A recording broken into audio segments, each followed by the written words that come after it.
Hello and welcome, stargazers.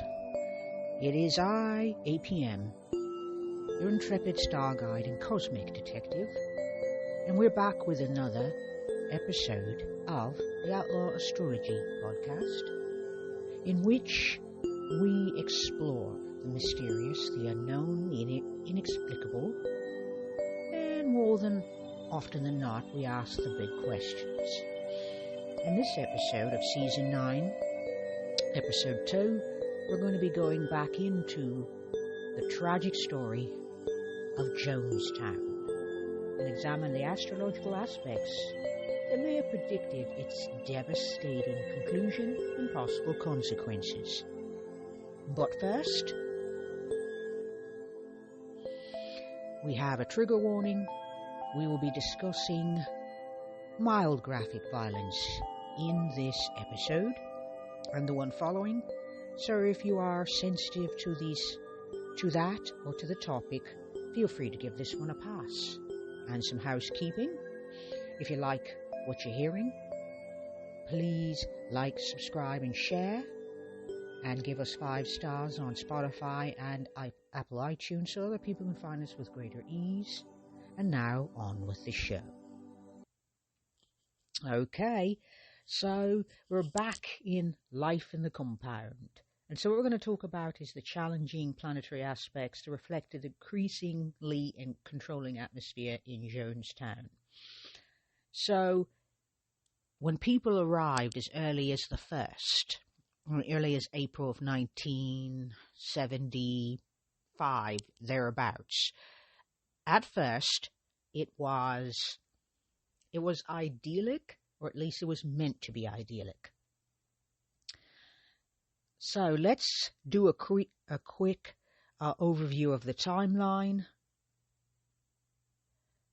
to have a better understanding of what was going on at that point. And then we'll move on. So the People's Temple opens in 1955-56. In about 1961, Jones is appointed chairman of the Indianapolis Human Rights Commission. There is a change in residence in 1962 when Jones and family moves to Brazil due to concerns about the Cold War and nuclear fallout. Travel begins in 63 when the initial visit to Guyana occurs. In 65, the People's Temple is moved from Indianapolis to Northern California. Business starts.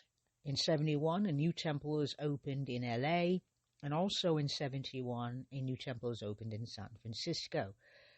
Travel begins in 1977 when followers are brought to Guyana, and in April 1st, 77, the People's Temple is exposed in a newspaper article, which results eventually on the 19th of November 1978, the death of Jim Jones by suicide at the age of 47. And so that's what we've got so far. That's what we've gotten up to so far. And if you have not listened to the first episode, I invite you to go back and do so, because we're going to start from the compound. So as early as about 77, we are looking at what life would be like back then. Now, it was meant to be a utopia. It was meant to be wonderful. It was meant to be a respite away from anti-socialist sentiment, because Jim Jones was very enamored of socialist concepts and ideas, and Lenin and Stalin were both heroes in his childhood.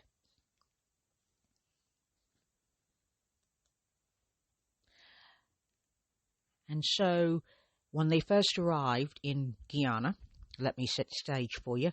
Guyana was at that point a very small country and in South America, and not at that point particularly well developed. They were not a rich country. There was a large population of people of color, and English was not the first spoken language.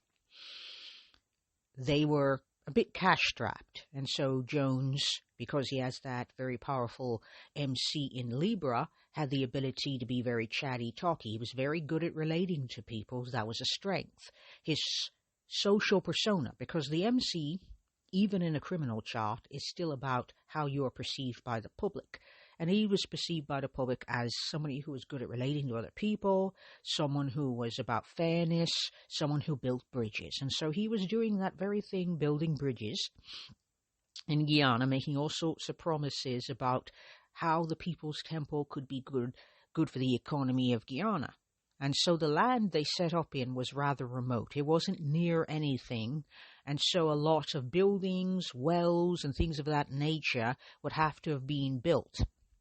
Now, survivors who care to speak on the topic said initially it was hard, yes, but they felt that they were working toward a better future, that they were living in alignment with their values, and they didn't mind the hard works. They built the buildings, they set up the pavilion, they did everything that was possible and necessary to set everything up so that they could survive out in the jungle, in the remoteness out there, because there wouldn't be all the necessities, all the luxuries that people would be used to coming from the United States.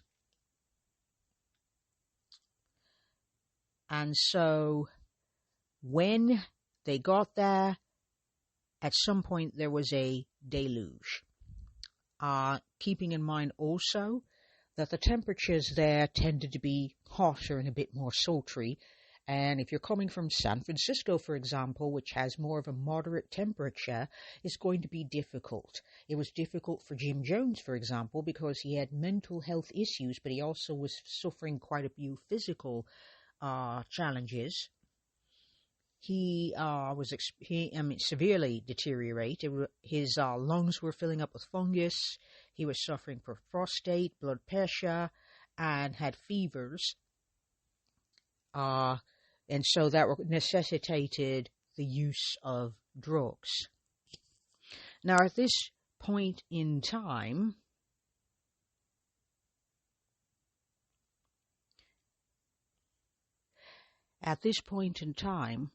there was a deluge of people.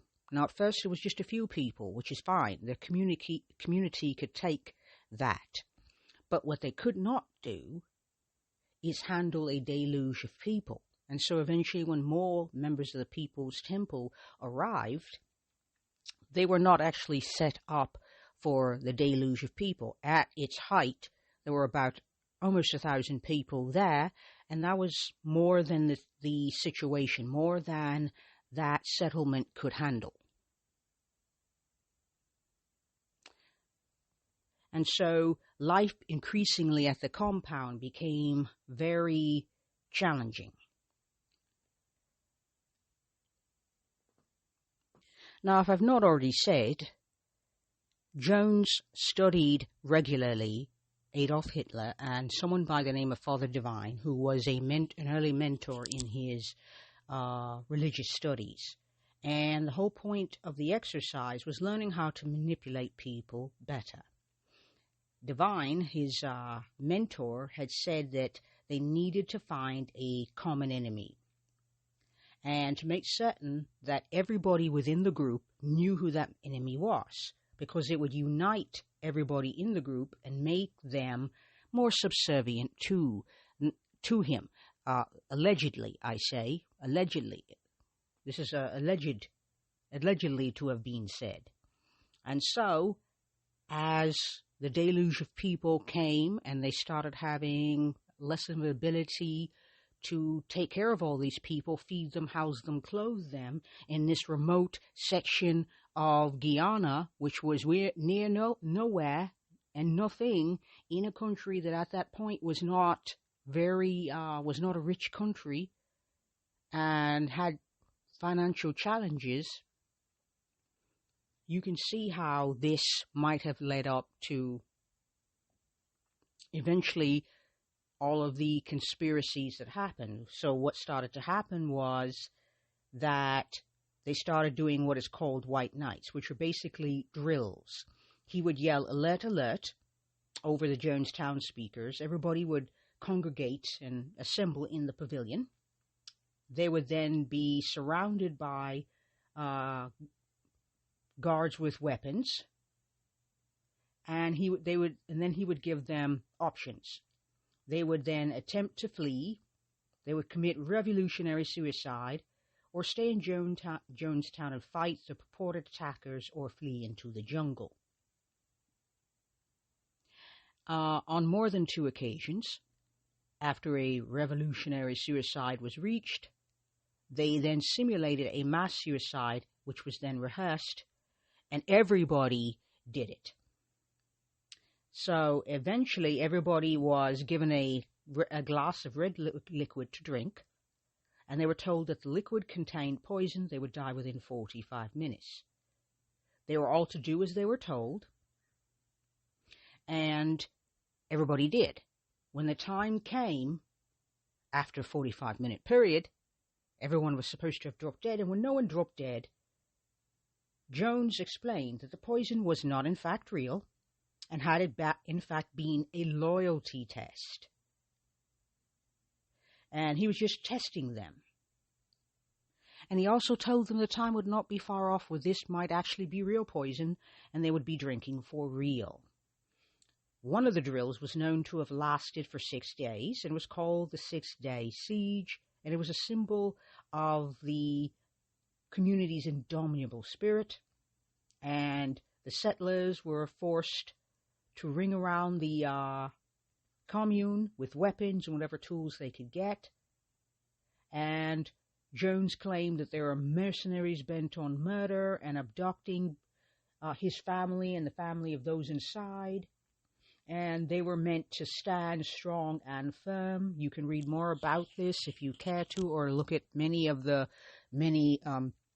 documentaries available, because I don't want to go into excessive detail. This is actually more about astrology, although I am fascinated by this topic. And after 76, I must also note that there was cyanide delivered to the compound.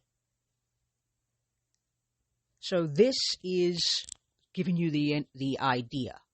It was increasingly getting very paranoid, and people were encouraged to inform upon others. Now, as early as 78, and by the way, the sun would have been in Taurus and Gemini that month. So you're going from that dogged, steadfast type of energy, because the sun is consciousness, by the way. And if you're looking at it in Gemini, it is very restless.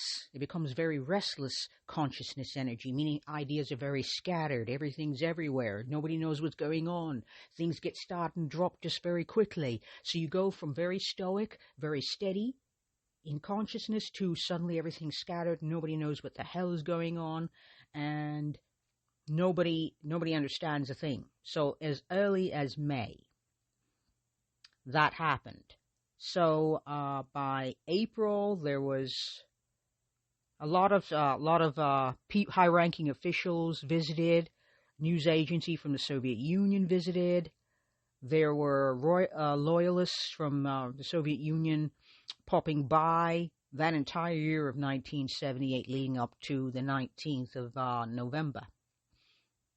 In late 77 and early 78, a family, and several families, in fact, were starting to bring up concerns. That's when the concerned relatives started to appear. And they started saying, hey, we can't talk to our family members. We're very concerned. We don't know what's going on. Not to mention the fact that some of those family members had family members back in the United States who disappeared or turned up dead, which led to Congressman Leo Ryan getting involved, because at least one of those people in the United States who suddenly just turned up dead for no reason was a close friend.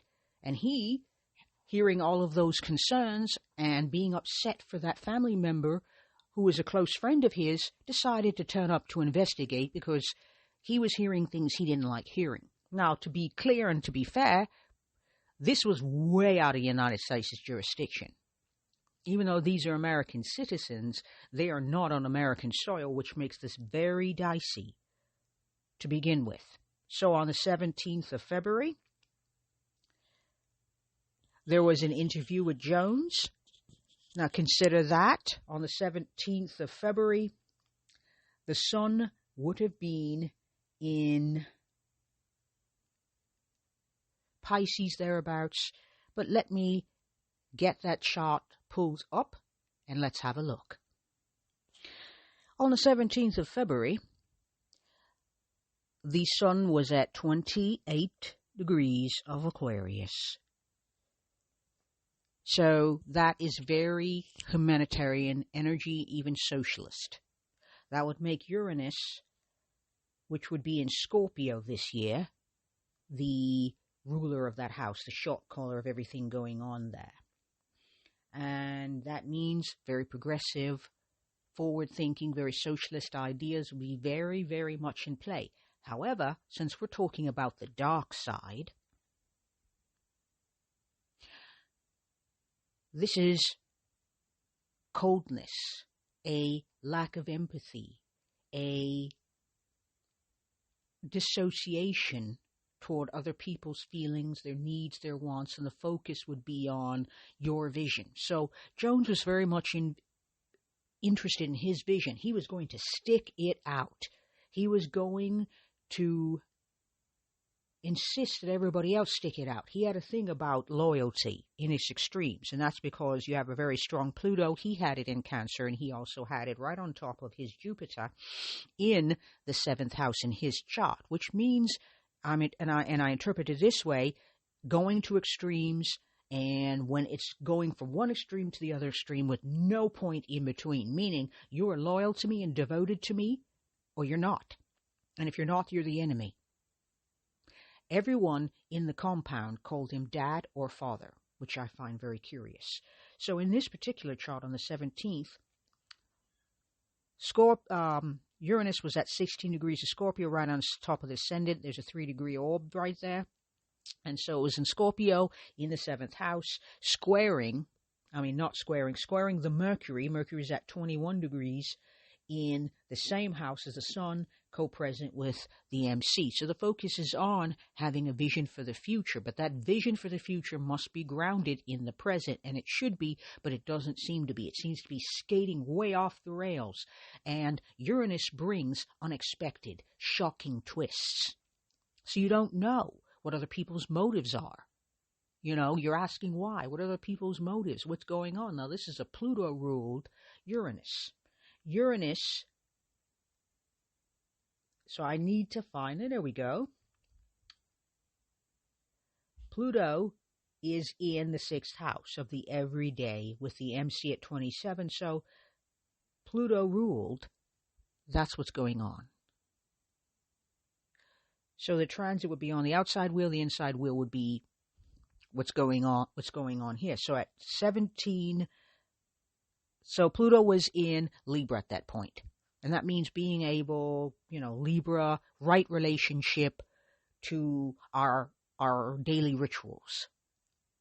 But Pluto can go to extremes. It doesn't always have the ability to regulate. And keeping in mind, it is calling the shots on that Uranus. And so the ability to have power over and to manipulate other people one is in relationship with, especially on a daily basis. So there'd need to be a daily campaign of being able to control other people. Otherwise, what would be the point? Now, in this chart, I am doing it by wheel. The by wheel will be with Jim Jones's chart and the transits of the day. And so that is what we're looking at this point.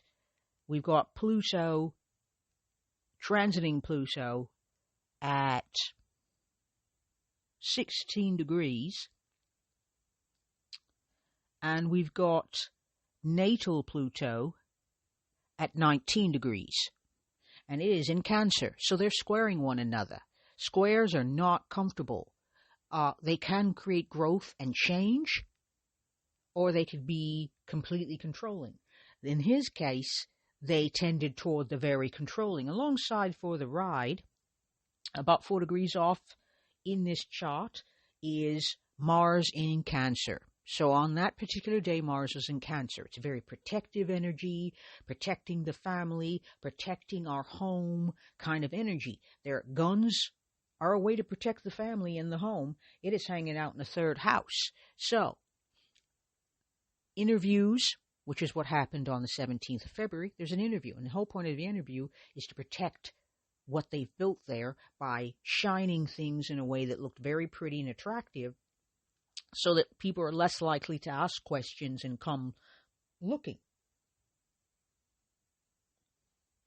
Because Jim Jones was doing quite a bit of quality control after that siege and everybody was tired. And so on the 17th of February, that's when the Examiner of San Francisco came and did a story.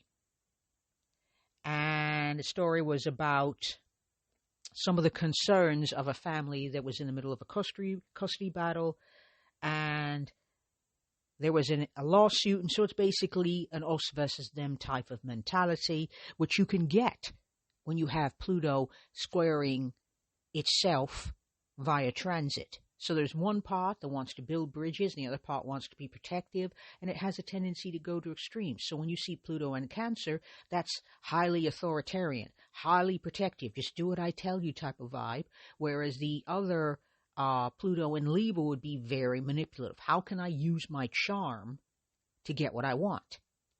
And if that means I have to manipulate other people in ways that they would prefer that I not do, then I'm willing to do that. And so at that point on the 17th, that is what happened. Uranus was in Scorpio, Pluto was in Libra. Uranus in Scorpio is all about the intensity. It's bringing the intensity. And so that was what was happening on that particular day. Now we move on to the 11th of April. Now, we've arrived on the 11th of April, and that's when the concerned relatives started distributing packets of documents, including letters and affidavits about human rights violations to the People's Temple, to the press, and to members of the Congress. So that is what happened on that particular day. The sun was in Aries, and it was at 21 degrees, and it was in a tight conjunction with Mercury. Very tight. And so is called Cazimi. The Cazimi is called under the sunbeam, and it means it's auspicious. That means, and we're looking at it in Aries, being independent, breaking rules. That is how that would have worked out. So breaking rules, thinking for yourself, independent thinking, but also considering rash behavior, being impulsive, being restless, being brutish. And so in this particular chart in the 10th house, both natally and by transit, we have the South Node, the MC, Eris, the Sun, Mercury, and Characlo. We're going to focus on the Sun and Mercury in his chart. Moon, North Node, Uranus, Venus, and the IC are all hanging out in Aries. In his natal chart, it would be in the 4th house. Okay, so they're basically, at this point, in a conjunction. So that, all that Aries energy is lighting up his 4th house. And so that's making him, or not making him. Let's rephrase that. Let's say it like this. It's highlighting the restlessness, the impulsiveness, and the tendency toward aggression. Now let me find Mars in this chart. So Mars is in Leo, and it is transiting in Leo, and his natal one is at 16 degrees. It would be in the 8th house in his chart. So his 8th house is being lit up by the transits on the 11th, and it's pure zero energy, meaning that that's Aries energy, pure Mars energy, and Mars in Leo in his 8th house would be flaring things up. Now, the reason why we're focusing on him is, one, because we don't have all the times and dates necessary to pull out the event chart, but we do have a birth certificate, birth information on hand that someone provided via his birth certificate, so we do know when he was born. And since he is the catalyst of all of this, this is why the focus is on him. So, that Leo energy wants to be seen, wants to be heard, wants to express itself authentically, and also very pride. Now, pride is not a bad thing, but it can be a bad thing when it is going up against and is powering all of that Aries energy. That is a lot. Stelliums in and of themselves are not bad things. They could be a good thing. However, given the events of those days leading up to the 19th of November 1978, I would say this is less about that. It's more toward being very aggressive, and the focus is on what Jim wanted, Jim's plans, Jim's dreams, Jim's thoughts. It was mostly about Jim and very little about everybody else. So it wasn't any more about protecting his dream. It was simply he'd created his own little kingdom and didn't like the idea of other people coming from outside to disrupt what he'd created. He had created a place where he was the God, where his word mattered, where everything he said and did was the most important thing, and that people leaned on his word, meaning they looked to him for guidance, they looked to him to what they should do, they looked to him for what they should think, and keeping in mind, Mercury hanging out in very, very fiery Aries right on the sun, that's someone who's going to be verbally impulsive, and he was, and also very abusive. And so he would be, if you watch the documentaries and listen to the audio in the documentaries, you will hear people saying, I want to go home and I want to see my family. And you'd see him manipulate them verbally. Manipulate them and say, well, aren't you happy here? Or aren't this? Or aren't that? Do you want to leave? Knowing perfectly well that they're surrounded by a bunch of people with guns and other people who are not on their side, they feel caught out. They feel afraid. And in more than a few cases, they would back down because they don't have the room. They don't have the support in the room. These people are going to inform on them or going to turn on them. They're afraid for themselves, so they back down. And then Jim Jones would tell them to shut up, sit down, and get out of his face. Something to that effect. And the person, you could feel just suddenly just whittling away into nothing, because wanting to see your family is not a crime. But it's disloyal to someone who likes to control other people. And so when we're looking at people's charts and looking at the astrology of Jim Jones and what was going on at that time, we're not saying that the chart or the stars made him do anything. We're simply using astrology to better understand how something that started out idealistically got out of control. Now, if you've been paying attention, you've hung out with me for the first episode, you'll note that things were never that perfect from the out. There were always people going, wait a second, hold on.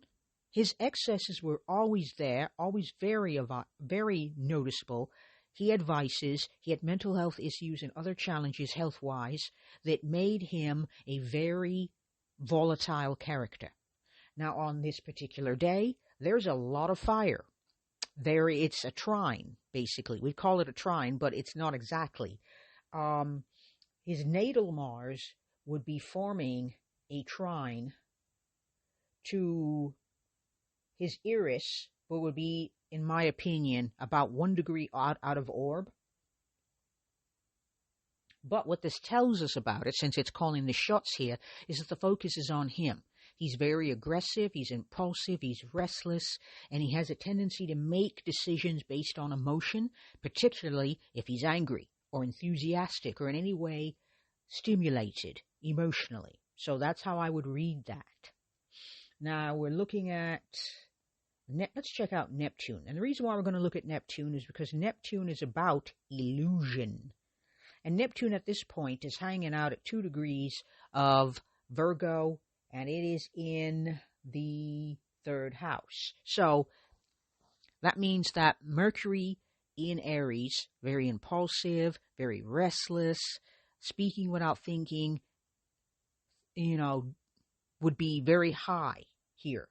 And so that Neptune is in Virgo. Now, Virgo is about being a healer. It's about helping. It's about assisting. It's about taking care of people. It's about being of service.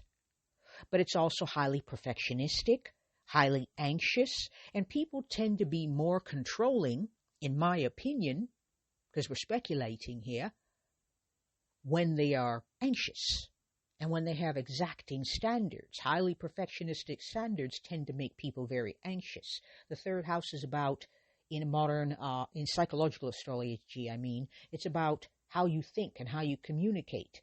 And Virgo energy in Neptune, Neptune in Virgo is not a comfortable spot. Neptune likes to be in Pisces. It does not like to be in the opposite sign where it's forced to analyze things. That means here, the illusion is high standards, high exacting standards, with the idea that those standards are even achievable. And holding yourself to those standards would make you anxious, and it would make you drive other people insane trying to hold them to standards that were never meant to be held to from the beginning. So perfectionism would be the illusion that these ideals are achievable. Creating a utopian world is a beautiful dream, but it doesn't mean it's achievable at all. And matter of fact, it's an ideal. It's meant to measure against, not meant to be achievable. And so when we're looking at that Neptune at 2 degrees in the third house, we got someone with very idealistic, but those ideas are not married to reality. You can't just go to a foreign country, which you don't speak the language, and live in a remote section of that country with there weren't any roads. There weren't any roads. There was mostly jungle. One road they had was like, it barely was a road. And so without those luxuries, trying to build a utopian society would be a challenge. It's meant to be an ideal. You're not meant to achieve it. You're meant to measure against it. But this was taken very seriously, as if it could happen, and when it started to fall apart, it became very frightening for those involved, and including Jim Jones himself. So the illusion is that perfection and utopia, which Neptune is the guide for anything utopian, very idealistic, very fantastic, anything fantasy-oriented, that would be Neptune. And Neptune at 2 degrees, we're looking for anything in Pisces, and there isn't anything in Pisces at that point. And when we look for anything hanging out at 2 degrees, at 4 degrees, he has an ascendant. His ascendant is at 4 degrees, and it is in Capricorn. So that would be a trine. In a healthy expression, when a chart's being healthily expressed, this is someone who is detail-oriented, very discerning, someone who has an objective, and is able to make sacrifices in order to make that dream happen. But they are realistic. Neptune in Virgo is not realistic. Yes, they can analyze, but they'll analyze things to the point of absolute, not passivity, but paralysis. You got so many ideas and so many ways of just going at every angle, the idea that perfection can happen, and you can analyze and think your way to perfection, and that these ideals you're trying to put forth can happen. At 4 degrees, that ascendant is all about being an authority. It's all about running the show. It's about being the CEO. And so you can put your faith in my ideals. You can put your faith in me, even though by that point, Jim was suffering a lot of emotional distress and a lot of physical distress, which made his behavior highly erratic. Now, his native, and that means his birth, Neptune, is at 18 degrees of Sagittarius. And what does that tell us? Well, what that tells us in this particular chart, it means that he's very dogmatic. Now, you're going to hear a lot about how Neptune in Sagittarius is dogmatic. Not necessarily. Yes, that can be a negative thing that can happen, But that's more based on the person rather than the planetary, expression. But Neptune here is someone with deep convictions. And here's the thing about beliefs, because Jupiter would be calling the shots here, and we're going to look at that, and then we're going to move on and eventually wrap things up. So, Neptune in Sagittarius is a person of deep convictions, and here's the thing about convictions. If they're beliefs, they are not easily changeable. That using common rationale is unlikely to change anything. That a person will just dig their heels in deeper and not move. So just looking at that and saying, well, if we just explain it calm, cool, and collectively, it's going to make a difference. It won't. By the way, Jupiter's at 29 degrees of Gemini in the opposite sign, and so not in its most comfortable place. That would be the 12th house, so kind of hidden, meaning that his beliefs were not transparent to anybody around him at that point on the 11th of April.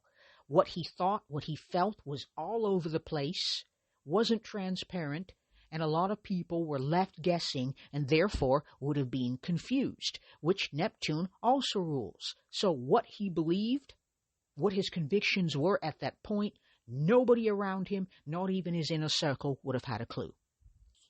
Now, when Congressman Ryan arrived, it would be the 14th of November. Now, he did not step foot in the compound at Jonestown yet because Jim Jones would not receive him. The sun was in Scorpio at that point. The moon was in Taurus at 11 degrees. That means the two of them were in opposition thereabouts. 11 degrees is, that's not a bad degree as degrees go. That would put it in Jim's natal 5th house. Now, the moon loves being in Taurus, absolutely. But what it does not like being is opposed to the sun. And so there's an energy of comfort and also questioning. Because people were starting to question. People start wondering, oh, wait a second, is this what we really signed on for? Is this what we really want to do?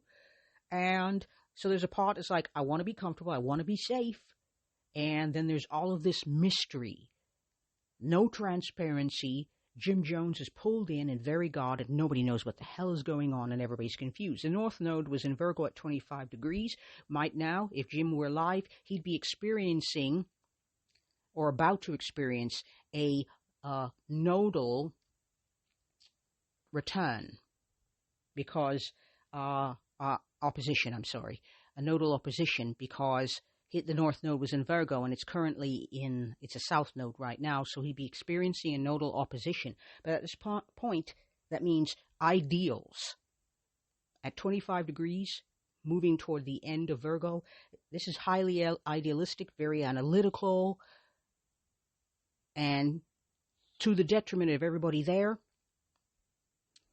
not very highly perfectionistic and highly analytical to the point of being highly critical. Nobody could have done anything right, and that means wherever Mercury is hanging out, and by the way, would give us a better idea. We're going to look into that in a bit. Sun and Uranus are aligned. They're both in the 10th house. The 10th house in criminal astrology is about the police and the public reaction to this in this criminal astrology chart. Uranus is about the unexpected. The sun is about consciousness. When it hit the public consciousness, people were shocked. This was very unexpected events. It was very disruptive, and people were left in awe, meaning the old understanding of awe, meaning a frightening event that just gobsmacks you. Uranus was in Scorpio and is the shot caller of the Aquarius ascendant. So the ascendant's in Aquarius. And that means that Uranus is calling the shots, and that is highly disruptive to the collective psyche. He would have come off as an enigma. Nobody would have understood anything that he was trying to do or why he was doing it. It would have scared quite a few people. That would have been the absolute experience. And most of the people who arrived on site after the events occurred were absolutely gobsmacked. Some of them didn't even know what to say.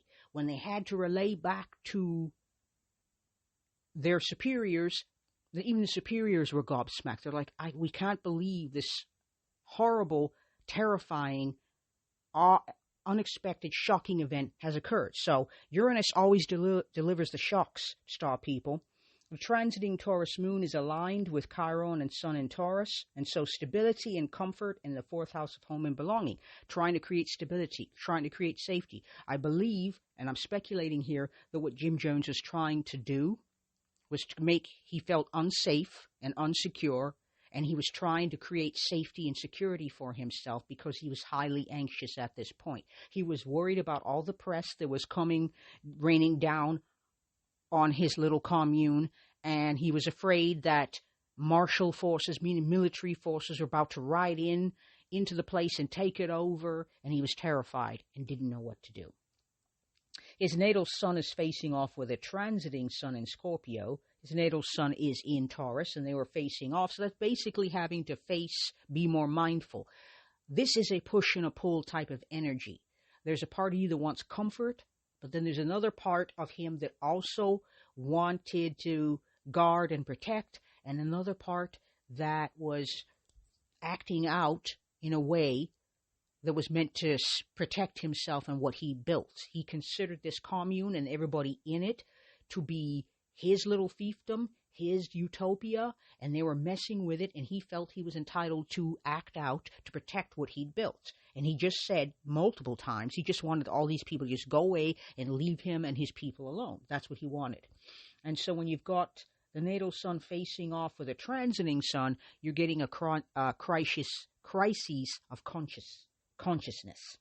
Pluto was in Libra, and it was facing off with natal Venus, the North Node, Uranus, and all of that, So natal Venus would have been is in Aries, and so is his North Node in Uranus. So that Pluto is facing off with all of that Aries energy. So you got people, the civilized world, because Libra is all about diplomacy, tact, peace-loving, harmony, being civilized, going up against all that assertive, aggressive energy that says, this is my spot, this is my place, and you will get out, and you're not welcome here, kind of energy. So extreme aggression meeting up with civilization. He didn't want anything to do with civilization. Also sextiling the Black Moon Lilith, natal Mars in Leo, is Libra's, Pluto is doing that. And that basically means all of that, plus natal Mars and squaring his natal Pluto and Jupiter.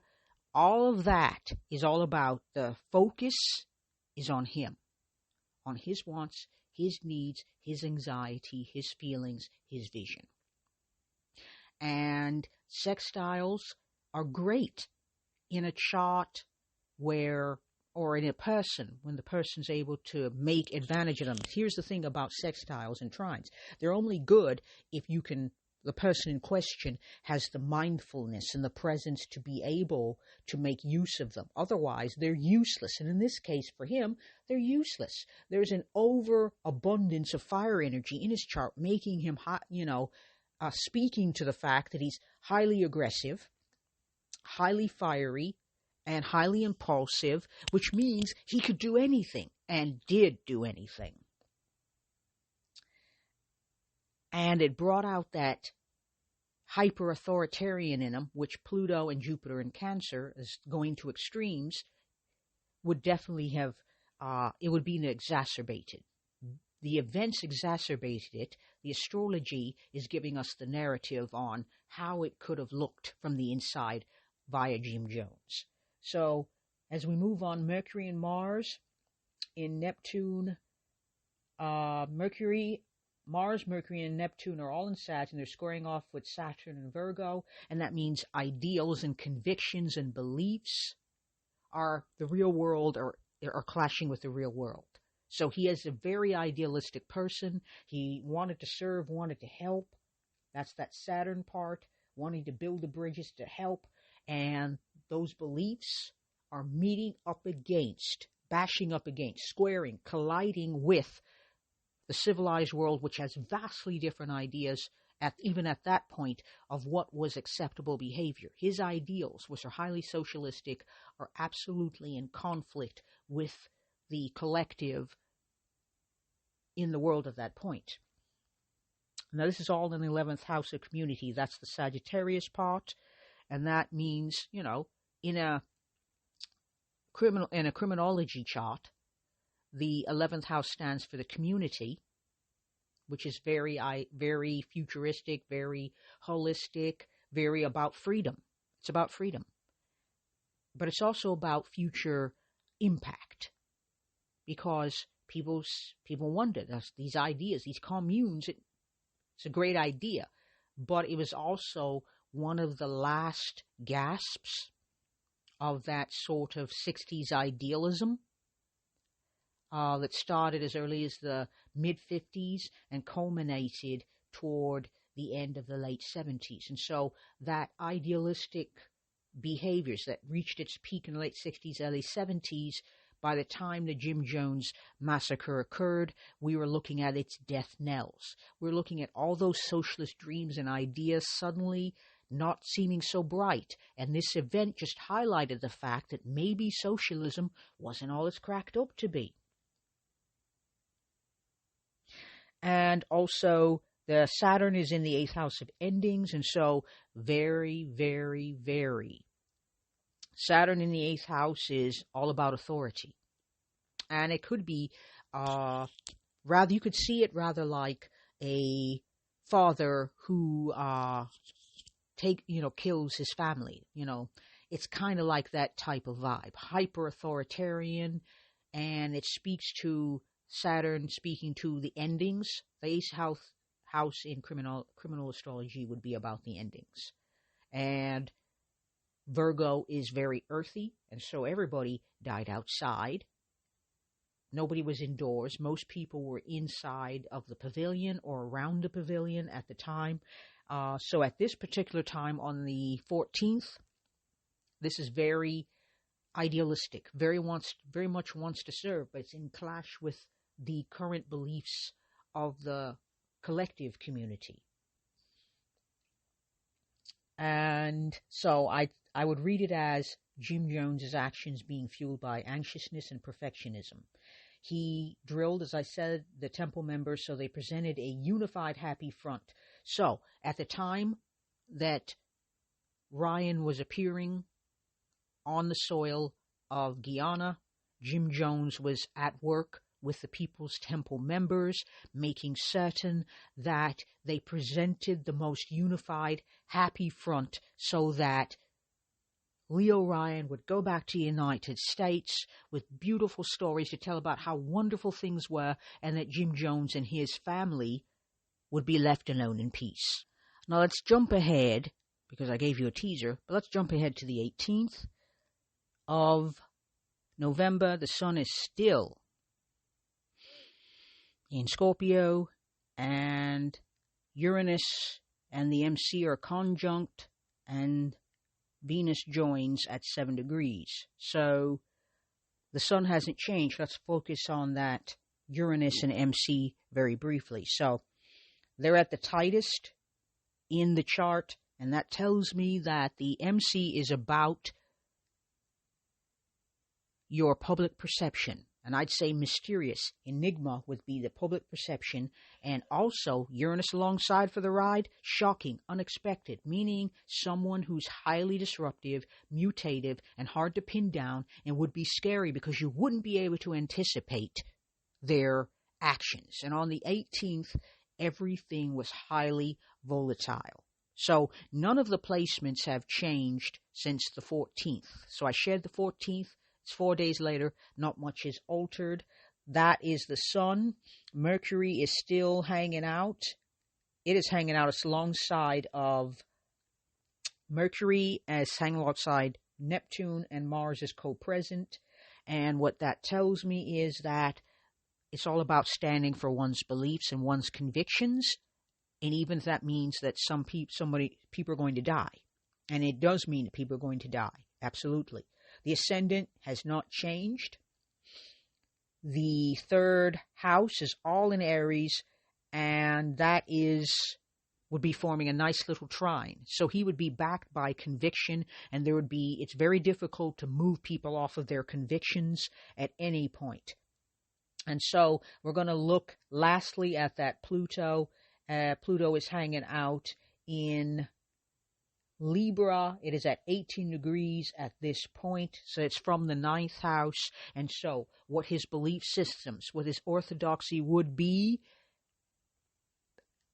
at that point, when you put Pluto in the 9th house, it would be very difficult. It would be enigmatic.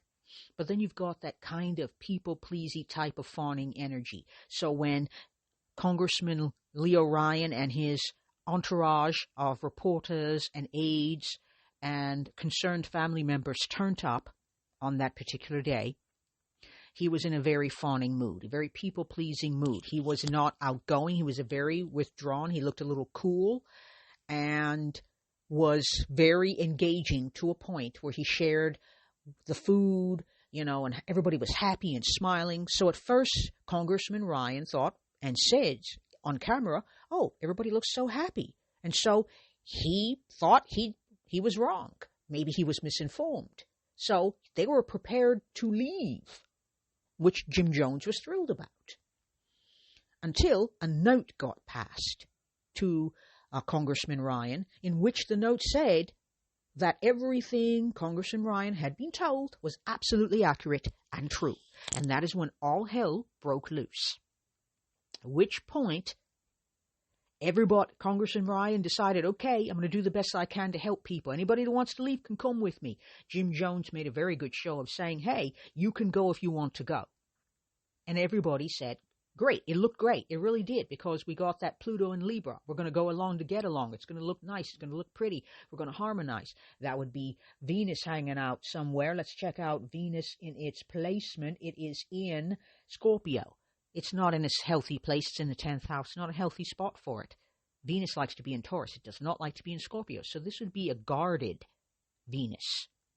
I want to harmonize, but I'm not going to show you my cards. And so they were allowed to leave.